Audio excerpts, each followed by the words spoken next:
My name is Cerys Halden. I am 69 years old. Though most days I feel both older and younger than that older from the weight of what I've carried. Younger from the stubborn pulse that refuses to give in. I have lived in Charleston my entire life. Long enough to know that silence, when chosen carefully, can speak louder than anger. Thanksgiving night. My dining room was filled with the smell of roasted pecans and sweet potatoes. Candles burned low, their light trembling across the china I had polished that morning. Around the table sat my daughter Linnea, her husband Nathan, and a handful of relatives who preferred gossip to grace.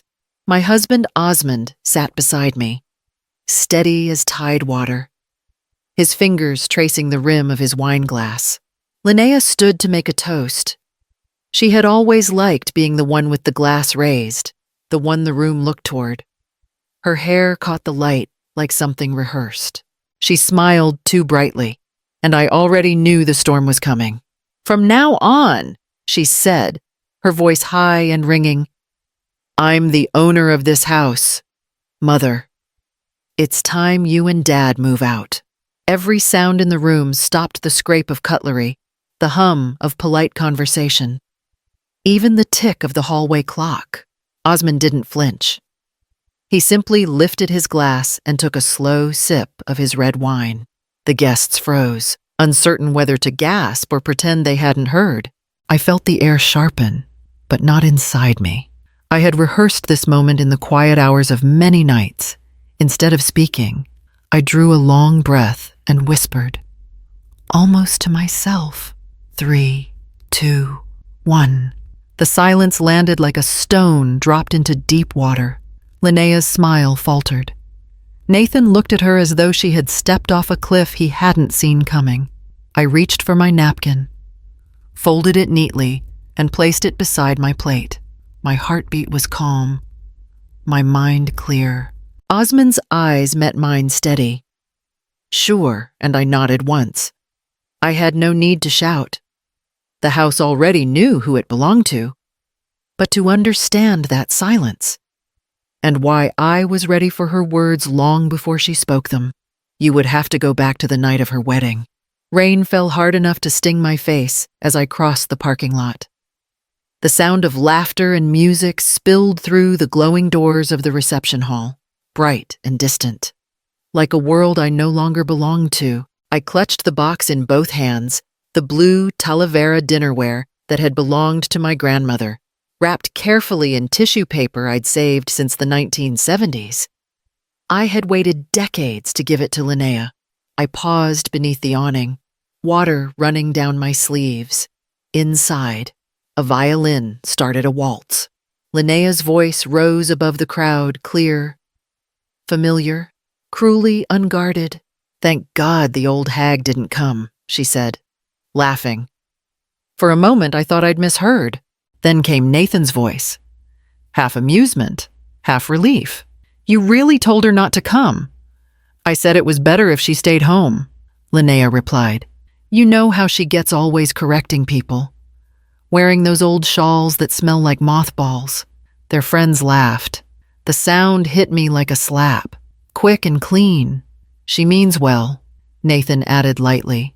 "But tonight's about you. It's good she listened. She never listens," Linnea said. But maybe she finally got the message. The box trembled in my hands. My grandmother's plates painted with sunflowers, ringed with blue glaze, clinked softly inside. I loosened my grip and let it fall onto the wet concrete. The paper darkened. The cardboard softened, and the gift sank slowly into the puddle forming at my feet. I turned away before anyone could see me. The rain was heavier now, the kind that erases everything it touches. By the time I reached home, my dress clung to me like cold skin. Osmond was sitting on the couch, the television flickering low. He stood when he saw me. "Cerys," he said, startled. "What happened? You didn't stay." I hung my shawl on the hook, water pooling beneath it. "She didn't want me there." He took a step closer. "Did someone say that?" "Yes," I said softly. She did. Osmond's mouth opened, then closed again. There was nothing to fix, nothing to argue. I walked past him to the kitchen, poured a glass of water, and sat at the table where the sound of rain could still reach me through the window. The morning after the wedding, the air in the house felt hollow. The clock ticked too loud.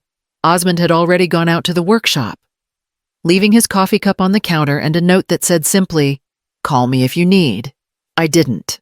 The phone blinked with a single voicemail. I pressed play. Linnea's voice poured out, brisk and sharp.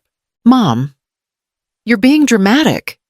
You could have at least congratulated us. I know you hate being around people, but honestly, it's embarrassing. Just stop making everything about you." Her words had a practice tone, the kind people use when they believe they're right. I deleted the message, then sat for a long time staring at the drawer in Osmond's desk. Inside were the things he never spoke about: paper files with the smell of dust and ink. I unfolded yellowed deeds, tax statements, and old saving certificates in his name. There was more there than I remembered decades of careful saving. Small investments that had grown without notice. Linnea thought our house was all we owned. She had never asked about the rest. I stacked the papers neatly, then called a number I hadn't dialed in years. "Mr. Corcoran, this is Cerys Halden. You handled my husband's pension when he left the shipyard." He remembered me at once. His voice warm but cautious. "Mrs. Halden, of course. What can I do for you?" "I'd like to make sure everything we built stays safe," I said, "and I'd like to put some of it toward something that still matters." We met that afternoon. His office smelled faintly of cedar and paper-old trust funds and new beginnings. I told him about the house, about Linnea, about the words I'd heard through the rain. He listened without interruption. "We can establish a living trust," he said finally, "with a life estate so no one can force you out. And if you wish, we can name a charitable beneficiary, a literacy program." Perhaps I nodded. "The Charleston Library's Adult Literacy Center. I teach there sometimes." He drew up the first draft before sunset. I signed, date, neat and steady. When I left, the copy of the trust was cool beneath my hand, heavier than I expected. Paper remembers, I thought, even when people forget. The days grew quieter after that. I returned to the Charleston Library, where the smell of paper and dust felt kinder than most voices I knew. On Tuesdays, I taught a class for adults learning to read. We worked through grocery lists, job applications, and old love letters found in drawers. Their patience steadied me. One afternoon, a man named Russell stumbled through a sentence about a porch swing. When he finally read it without help, I clapped softly and said, "That's what progress sounds like." He smiled with the pride of a man reclaiming his name. For the first time in weeks, I breathed without bitterness. At home, Osmond sat by the window mending a chair leg. The light fell across his face, catching the tiredness he hid so well. Linnea called. He said, she asked if I could sign a simple insurance paper, something about liability coverage for the house. I dried my hands on a towel. "Did you sign it?" "Not yet," he answered. I told her I'd look it over first. But the way she talked, it sounded like she already had the signature she needed. "She's testing," I said. He looked up, defensive and ashamed all at once. "Cerys, she's our daughter. Maybe she just..." "Don't," I cut in gently. "Don't excuse it. She's seeing how much she can take before we notice." He exhaled, shoulders sagging. "So what do we do?" "Nothing rash," I said. "Let's not fight her with anger. Let's fight her with clarity." We worked side by side in the yard that evening, trimming the jasmine and replanting the azaleas that had browned over the winter. Osmond found an old brass tag in his toolbox, a scrap from the shipyard. He polished it until it caught the sun. "What should I write on it?" he asked. "Something true," I said. By nightfall, he had engraved 4 words into the metal. "Kept by respect." We fastened it to the gate. right beside the latch. The letters gleamed faintly when the porch light came on. As we stood there, I realized we weren't defending a house anymore. We were defending the quiet between us, the kind of peace that only survives when both people agree not to let it be stolen. 2 weeks before Thanksgiving, I sat at the kitchen table with a cup of chicory coffee and a stack of cream-colored cards. Each one bore my handwriting steady, deliberate. Dinner at our home, Thursday at 5. Family only. Linnea's name was the last I wrote. Her married name, Linnea Price, looked strange on the envelope, like it belonged to someone else's daughter. I sealed it carefully, pressing the edge until it clicked closed. My friend Miriam stopped by that afternoon, still in her counselor's cardigan and soft gray shoes. She had been my quiet anchor through the worst of it. "You're sure about this?" she asked, scanning my face. "I'm sure," I said. "It's not revenge. It's a gathering. Closure." "Then," she said gently, "closure," I echoed. Though the word felt too neat for what I intended, she poured herself tea, studying me over the rim of her cup. "You've done the work. Cerys, just remember, closure doesn't mean control. It means peace with what you can't change." I smiled faintly. Peace has a different definition in my house.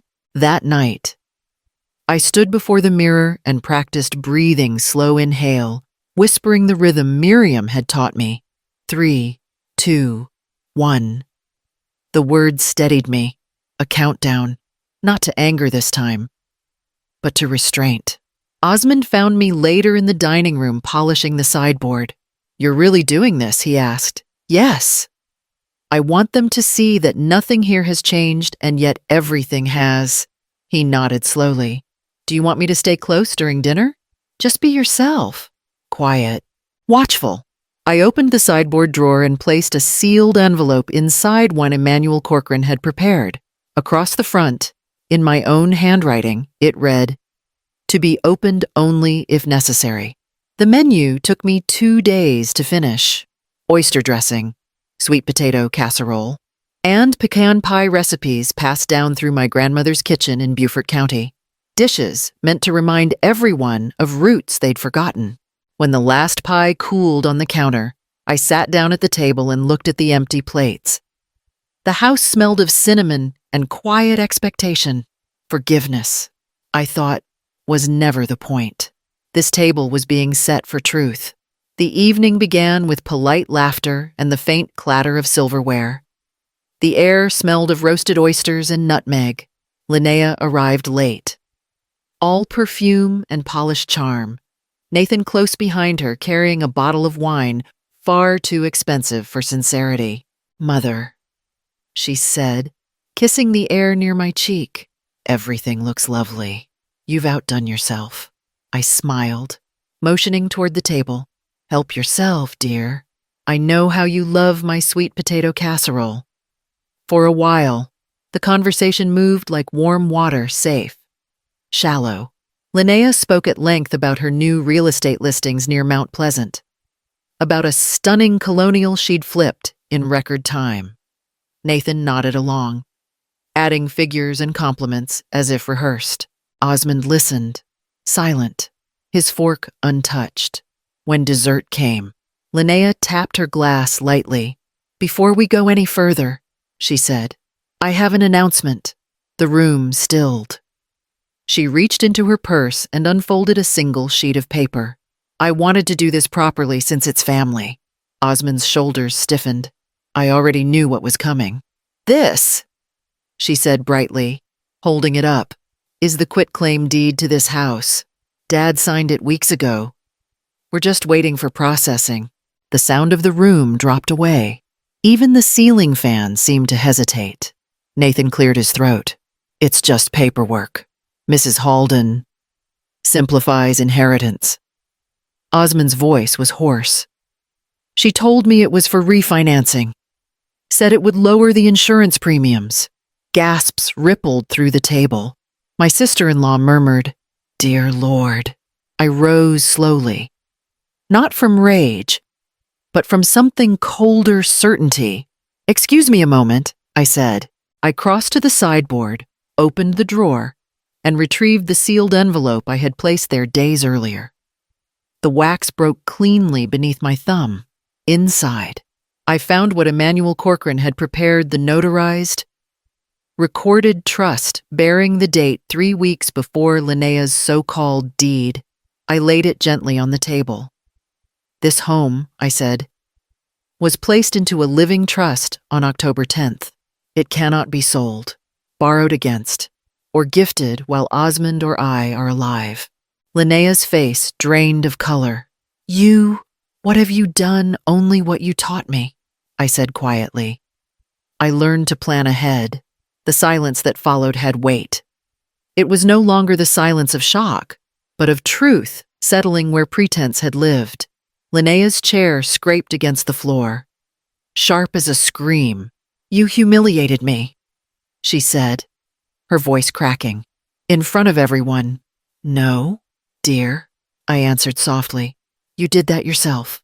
Her eyes glistened, not with shame but fury. "You've always wanted control, even now." She threw her napkin onto the table, the embroidered corner landing in the pecan pie. Nathan rose uncertainly behind her. "Linnea," Osmond started. "Please." She turned on him. "You lied to me. You said you signed the papers." "I did sign them," he said, trembling, "but I didn't know what they were." For a moment, all the years between us dissolved into silence. Then Linnea grabbed her purse and fled the room, her heels striking the tile like a drumbeat. Nathan followed, murmuring apologies to no one in particular. The remaining guests' siblings, cousins, neighbors mumbled polite excuses and drifted out the door, the clink of dishes filling the hollow space they left behind. Osmond sat down heavily. "Cerys," he said, voice rough. "I swear I didn't know. She said it was for insurance. I didn't think I touched his hand. You trusted your daughter. That's not a crime." His shoulders shook once. "The way a man breaks without sound, I feel like a fool." "You're not," I said. "The house was protected before she even asked. You just didn't know I'd already handled it." He looked at me then, with something between disbelief and relief. "You thought of everything." "No," I said quietly. "I just stopped pretending she would." That night, the dishes stayed unwashed. I sat at my writing desk, the lamp throwing a narrow circle of light across the paper. My hand was steady as I began. "Linnea, love doesn't vanish when it's tested, but trust does. If you wish to rebuild it, these are the steps: joint counseling with a neutral therapist, 6 months of contact without requests for money or property, and a written apology not for the deed, but for the intention behind it. Only after that can we begin again." I signed my name, folded the letter, and sealed it in an envelope marked "Certified" by sunrise. I was at the post office. The clerk stamped it firmly and slid it away. It felt less like sending a message and more like drawing a boundary that could finally breathe. The weeks after Thanksgiving passed in a hush so thick it felt like weather. The neighbors avoided my gaze at the market, though I could feel their whispers brushing the air behind me. The mother who sued her daughter. Someone had said near the florist stand it wasn't true, but in a city like Charleston, rumor moved faster than fact. At first, the quiet was comforting. No calls, no tension, no need to guard my tone. I tended the camellias, taught my evening class, and let the stillness settle where family once did. Yet some nights, when the porch light flickered across the brass tag Osmond had engraved, kept by respect, I felt a loneliness that even clarity could not cure. Linnea's silence stretched through December. Not a call for Christmas, not a card. I told myself it was better this way, that peace sometimes sounded like absence. In January, the first Halden Literacy Bursary was awarded. $200 from the interest of our small trust, enough to buy a used laptop for a woman named Eloise, who was learning to read so she could write letters to her grandchildren. She cried when she received it, whispering, "You make it possible to start again." I walked home in the cold, thinking how starting again rarely looked noble. Sometimes it just meant surviving the day without bitterness. One morning in early February, the mail carrier handed me an envelope bearing Linnea's handwriting. I stood by the gate, fingers trembling before I opened it. "Mother," it began. "I've been quiet because I didn't know what to say. Shame makes you small, and I didn't want you to see me that way. I don't expect forgiveness, but I'd like to try again, maybe not as we were, but as people who once loved each other enough to hurt this much." The paper smelled faintly of her perfume, familiar, expensive. Trying too hard, I read the letter twice, then folded it neatly and placed it on the mantel beside the trust papers. Outside, the wind shifted, brushing through the trees like a hesitant apology. I didn't move to close the window. Some silences, I thought, need to linger before they can mean anything at all. By spring, the house had found its rhythm again. Osmond rebuilt the front gate from cedar strong. Clean, quietly beautiful. He polished the brass tag until the words shone in the fading sunlight. Built by boundaries, kept by respect. That evening, we hosted a small supper for the volunteers from the Literacy Center. 4 people sat around our table, laughing softly between bites of shrimp stew and cornbread. Eloise, the woman who'd received the bursary, told us she'd written her first full letter to her grandson. Her voice shook when she said, he wrote back, "Mrs. Halden said he's proud of me." I smiled, passing her the pitcher of tea. That's what words are for, to bring people home. After the guests left, Osmond stayed outside to wash the dishes in the cool air. I stacked the chairs slowly, content with the silence that followed kindness. A knock came at the gate light, hesitant. I turned, half expecting the wind, but it was Linnea. She wore no makeup, no jewelry, only a simple blouse and the tired courage of someone learning humility. In her hands was a bundle of tulips wrapped in paper. "Mom," she said softly, "I didn't want to call. I just wanted to see you." I stepped aside. "Come in, then." She glanced at the cedar gate, tracing the brass tag with her fingers. "Dad told me you built this yourselves." "Yes," I said. "It helps keep things clear." Inside, she offered to help clear the plates still warm from dinner. She moved quietly, rinsing, stacking, careful not to take up too much space. When we sat at the table, she whispered, "Can I come for Christmas this year?" I studied her face, the same face that had once carried defiance, now softened by time and consequence. "If you come to visit," I said, not to claim. Tears welled, but she nodded. "To visit, I promise." Later, after she left, I sat by the window where the lamplight glowed across the wood grain of the table Osmond had built decades ago. I once begged for a place at my daughter's table. Tonight I understood peace doesn't come from being invited. It comes from the table you build yourself, and the courage to let others approach it on new terms.